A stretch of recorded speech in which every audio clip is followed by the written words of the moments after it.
Blog Talk Radio. You are listening to Shriekfest Radio. Good evening and welcome to Shriekfest Radio. This is Denise Gossett, the festival founder and director and your hostess for the evening. Let's see, Shriekfest is a horror, thriller, sci-fi, fantasy film festival, screenplay competition. We also have a music video category. We are celebrating Women in Horror Month. Yes, February is Women in Horror Month. Shriekfest Radio has been on the air for 5 years now.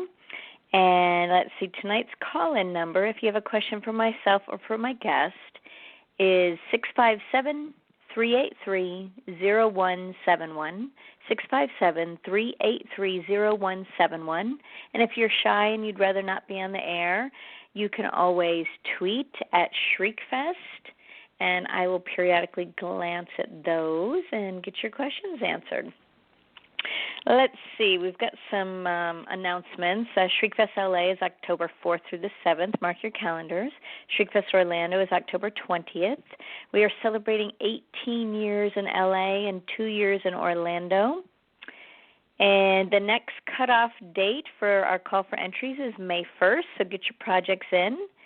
Shriekfest.com. You can find out all the details. Our next Shriekfest Presents is Friday the 13th of April, and we will be screening Friday the 13th, Part 2 at midnight at the New Art. Super excited about that.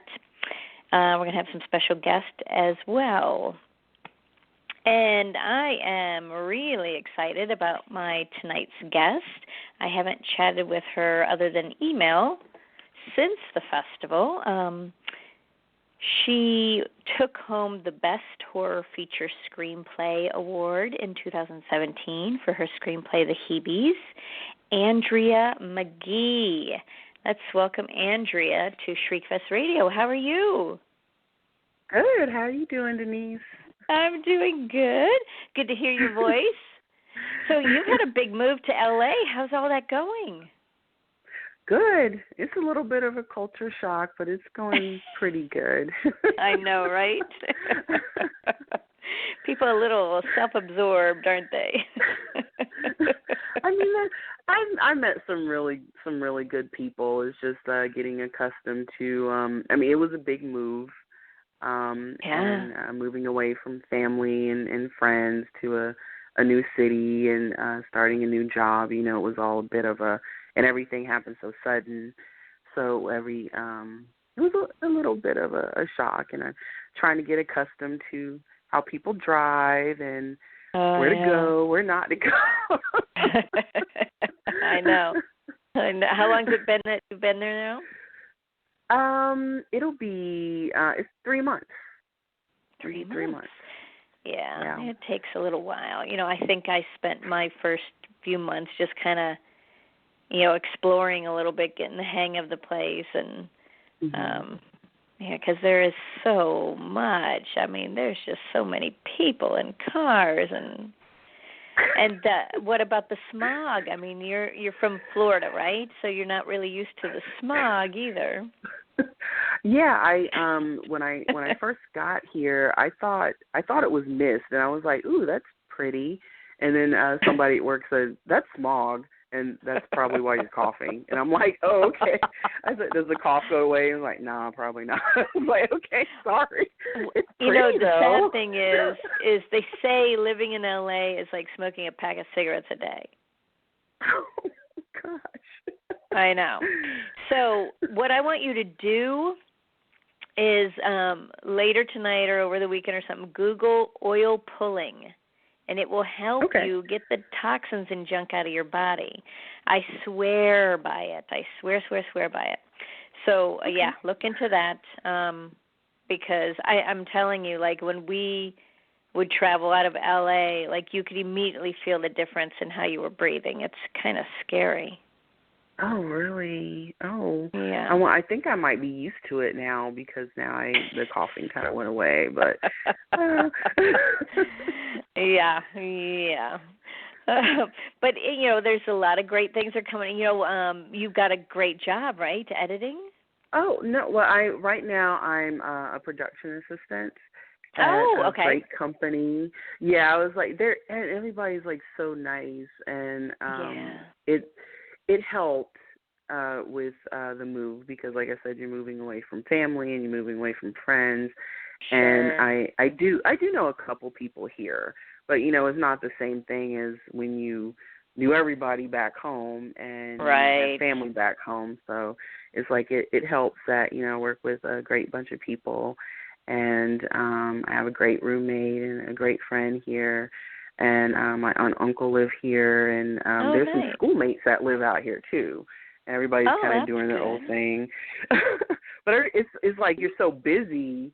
And yep. And it's hard that was the hardest thing to get used to. Is like your friends, you might see them once a month, and whereas before you could see your friends whenever you wanted to, but in LA it's like it's first of all it's too hard to get to people with the traffic. Everything takes forever, so you're lucky if you can see them once a month. I used to. Set up appointments with people, be like, okay, we can't let this go 6 months again, Yeah. So I'm sure you're realizing all that as well. Yeah, it's that. I was like, oh, yeah, I should probably see this friend, but they're like 45 minutes away at least. They call it geographically undesirable. Yeah. Especially if you start dating someone and it's like they live where? Oh gosh, no. It's just not going to work. Are you in Santa Clarita? Because that's where I'm at. Or Newhall. Right, exactly. Is that where you're at, Santa Clarita? Mhm. That's nice perfect. Santa Clarita's Clarita. great because you don't feel like you're in the city quite so much. Right. But the traffic is a bear when you're trying to get into the city. Yeah, it can be. I know when we first moved here, that's when all the fires started happening, the big ones, and they had to close down a part of the highway. Yeah. And it took a couple of hours. But it hasn't been too bad since then. I just get up early or stay late, depending on what time that's I get the off. Smartest thing to do. Why waste your time in traffic? You may as well do it something productive in the office or at home or whatever it is. Yeah. I'm like, I'm going to stay here till after 5. They're like, wow, she is such a go-getter, man. She stays late. She gets in early. They don't need to know your real secret. Avoiding real traffic.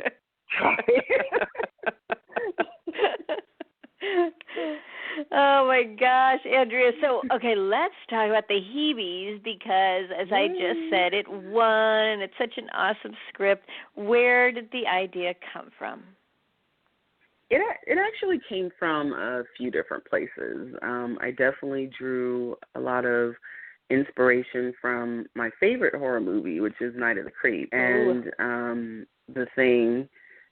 And then there's this TV show, I think it's on Animal Planet, and the monster inside me where all these things get in your body, and microscopic worms and all these different just gross stuff that gets inside of you. Because, the Heebies is as gross as it sounds, as the title is. Yes, it is. So I drew inspirations from those different things. And my mom is really freaked out about hair, especially in your food.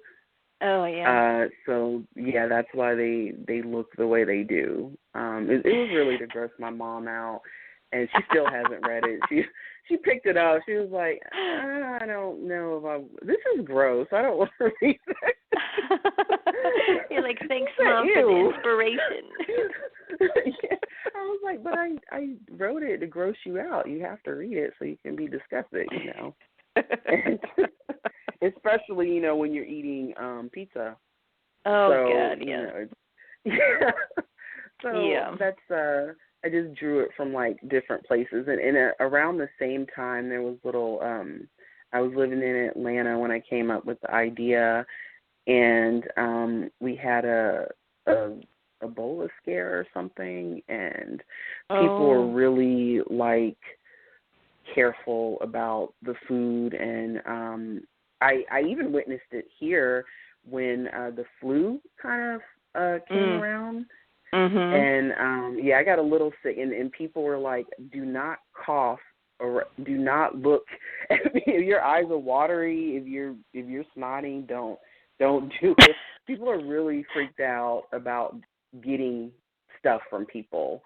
I know. I see people wearing masks and stuff, and it's like, how about focus on taking care of your own health instead of blaming, instead of being so paranoid about your friend. I know. It's crazy. I'm serious, because if you just focus on keeping your own immune system strong, it can fight off anything. Yeah. It was like I got a little sick. I didn't get as sick as some people did. So I think I just had maybe the 24-hour bug or something. But yeah, when there's stuff going around, people are very cautious, and you accompany that with hair being in food or being in places where it shouldn't be, and then now it's moving. People are like, "Ooh, gross." It's like, and it's definitely it was my first gross out horror, and I think I did a good job with it being. Yeah, you did. I try to explain it to some people, and they're like, "Why did you do? Ew, I don't what." It's like, why would you do that? Especially when I explain what they are and how they get into how they kind of eat your own hair, and they kind of bury themselves into your pores and then start eating you from underneath your skin and then keep going into the bone. They're like, ew. They're like, what's wrong with you, Andrea? Yeah, they do. They was like, what? And then they find out how it spread it, which was through pizza. They was like, oh, come on, man, not pizza. Right. Yeah, the pizza delivery guy had it. Stop when you were writing it, did you have a favorite character that you were writing? Yeah, I really like the pizza delivery guy. The pizza delivery guy, he's the only person that we see from the time he contracts the Heebies until his ultimate demise, and we kind of see how it spreads through him. So he's like a minor character, but he's definitely one of my favorites. And then the teenage boys, I love them. Yeah. It's like I love all three of them. And they remind me, I drew their inspiration from my my little cousins and how they kind of interacted with each other and what they would do in that situation. And usually, you would probably freak out because that's something you don't normally see. Right. Especially when one of them gets it. They're like, I don't know what to do. We have to help them. We're like, well, how are we supposed to help them? It's like, this is fun. So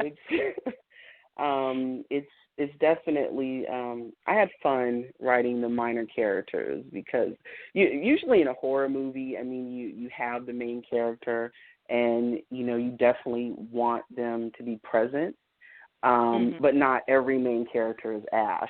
So it's like, right. So you have the minor characters, and they kind of give the story a breather, because you do need, especially with something gross, you need something to step back and say, okay, that was gross. Let's do something. You can't just always have something disgusting.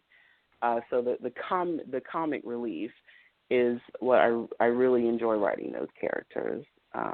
They just bring the story full circle.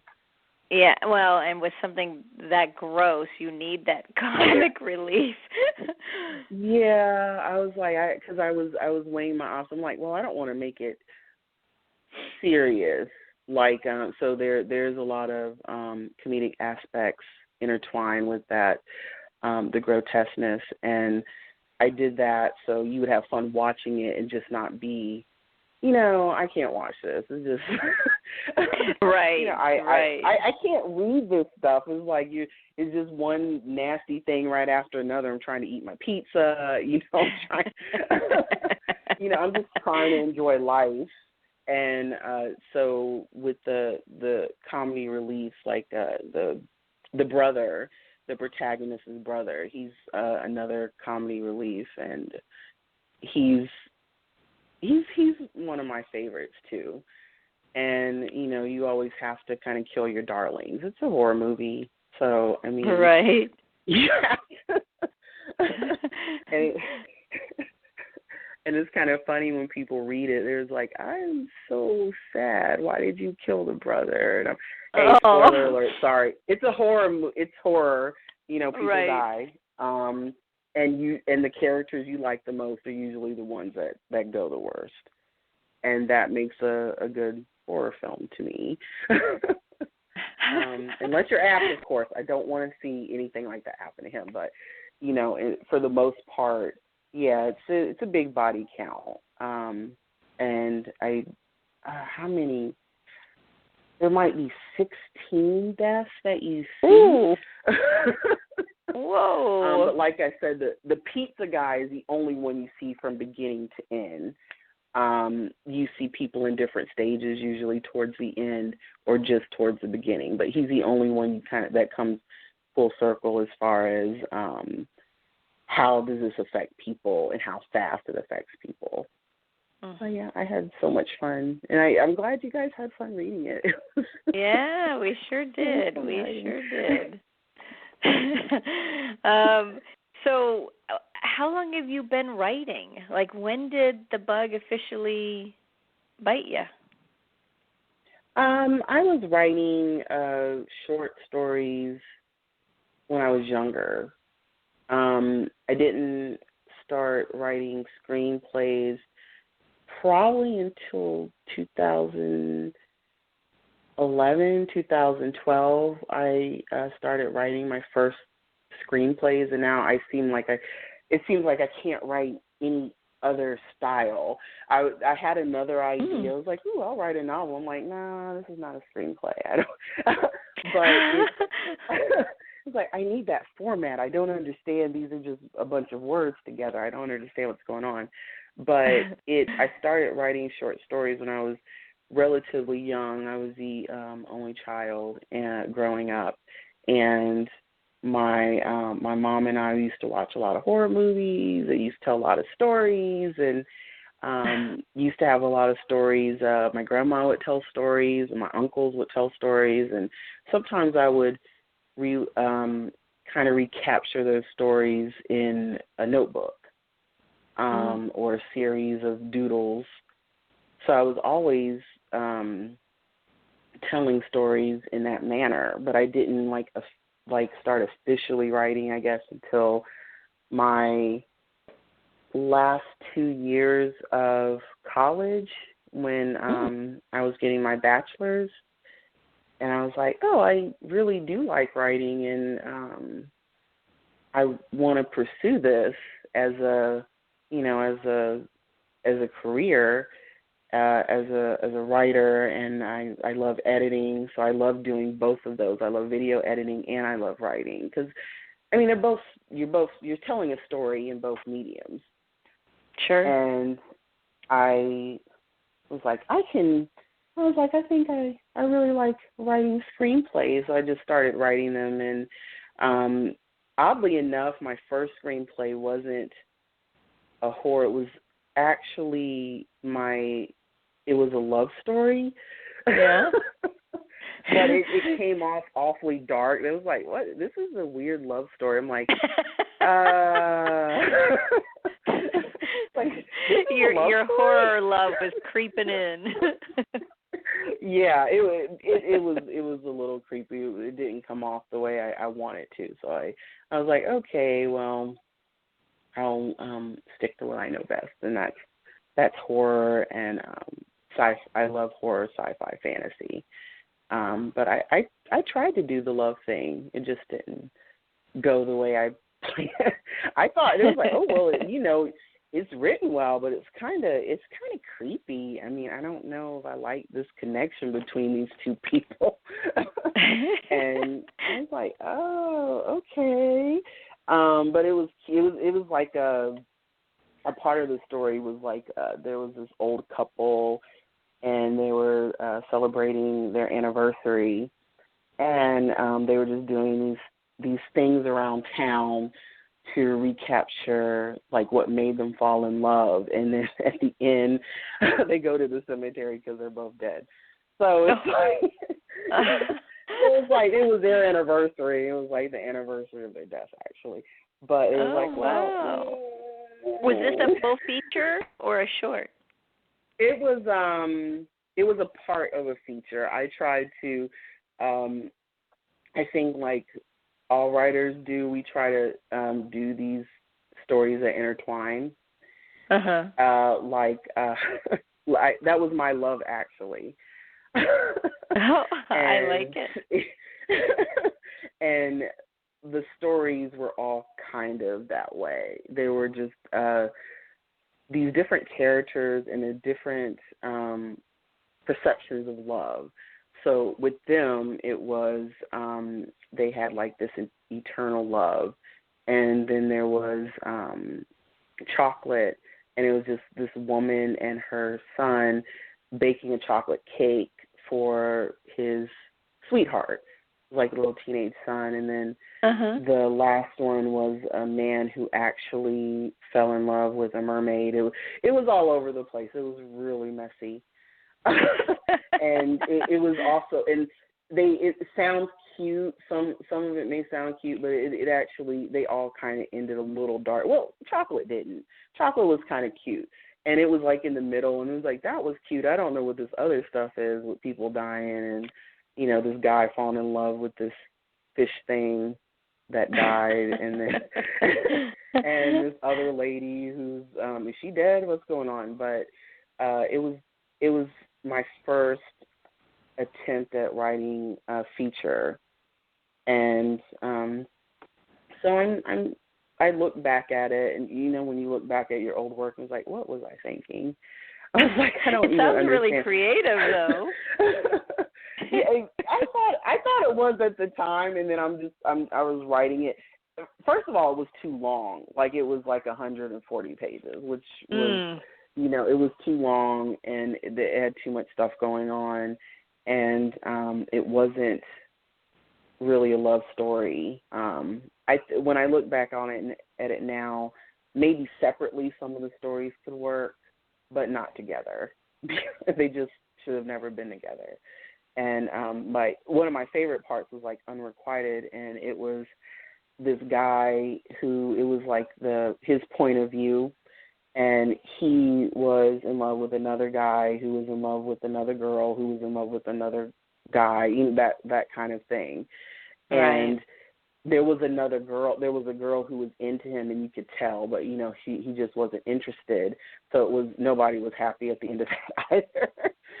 So it was, it was like, I don't feel like falling in love after reading this, Andrea. And I'm like, sorry about that. I'll just write a horror then. It was like, oh, that's gross. It was like, okay, well, sorry. That's what I do. Are you writing something right now? Yeah. Do you try to write often? Yeah, I try to write at least an hour a day. Sometimes it doesn't work, but I really try to do that because whether I'm a successful writer or not, I'm a writer, and I feel like I have to write. When I go too long without writing, I get antsy.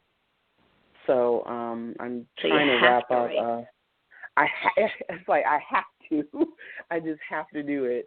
And I'm wrapping up a couple of different screenplays. Like I'm on the fourth draft of one of them, and it's like my psychological thriller. And then I'm on like the second draft of the ghost story that I plan to submit this year. And hopefully I can wrap those up by the end of March, maybe, and then move on to something else. But yeah, I have to write. That's great. That's really great. Yeah, it's like now, I have to write and I have to edit. It's like I have to do both. It's like sometimes I edit little things too, and I write. I just have to do both. Yeah, that's kind of what I'm working on. The ghost story that I'm working on, it's called Small Town Legends, and it actually takes place in the 60s, so I had to do a little research and talk to my mom and just talk to different people who grew up in that era. And it's about these misfits, these teens, and they want to take a picture of a ghost because in this horror comic that I'm having someone actually work on a horror comic. In the back of it, the old times where you can do all these contests and all this stuff. They could win. They win like $500 if they snap a picture of a real life ghost. So they go to that creepy house at the edge of town and they sneak into the house and then they can't get out. That story. Right. But it's the reason why it's set in the 60s is because it's a group of kids with different backgrounds. So the protagonist is she's a little black girl, and then we have people from different backgrounds. So there's a biracial girl, and there's a white boy in it, and a Hispanic boy. So they're trying to get out of the house, they also have to kind of work on this racial tension that was taking place at the time too. So it's kind of like a balance between the horrors that some of them have to face outside and inside the house. So it's hopefully it'll have the response that I'm looking for. It's not a gross out one. It's more of one of those tragic ghost stories. But cool! I can't wait to read it. That's what I'm finishing up right now. I'm in my psychological horror. I'm almost done with it. It's one of those. I've been working on it for a little while, but I need. Sometimes you know something's missing, and you have to take a step back. Yeah. And just think about it for a second, because it's not a monster movie. So it's like I'm trying to make it all intellectual and stuff. Sure. So I was like, I have to make sure that this, and it hits kind of close to home because it deals with a woman who's dealing with her husband's missing, and she has Alzheimer's, and so she's trying to remember what happened, but she can't. And that disease is a horror within itself. So it's like I'm stepping into those realms with these two particular scripts. So they're taking a little bit of time, and the Heebies did too, because you have to think of when you make a monster movie or when you make movies when there's a big body count, you have to think of interesting ways to kill people or they'll start getting bored. So right. You have to pick your poison. It's like intellectual or how we're going to kill them. Like the toaster or the microwave, or what can we do now to kill this, like person number 34? What can we do? Andrea, we are almost out of time. Before we run out of time, I want to thank you so much. I'm going to have you on again because I feel like we didn't get to chat enough. Oh, but thank you for coming on the show. Oh, no problem. Thank you for having me. And like I said, everybody who's listening, please enter Shriekfest. And even if you don't enter, go to it, because the people that I met there, it was like one of the best weekends of my life. It really was. I met a lot of interesting people, like-minded people. And Denise is wonderful. You and your team, you put on a really good fest. everything down Andrea. to the details of the napkins. Even the napkins. I have a couple of napkins still.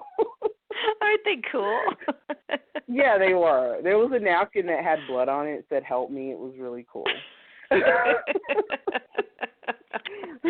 Well, thank you so much, Andrea. It has been a pleasure meeting you this last year and knowing you, and thank you for coming on the show. And we're going to do this again.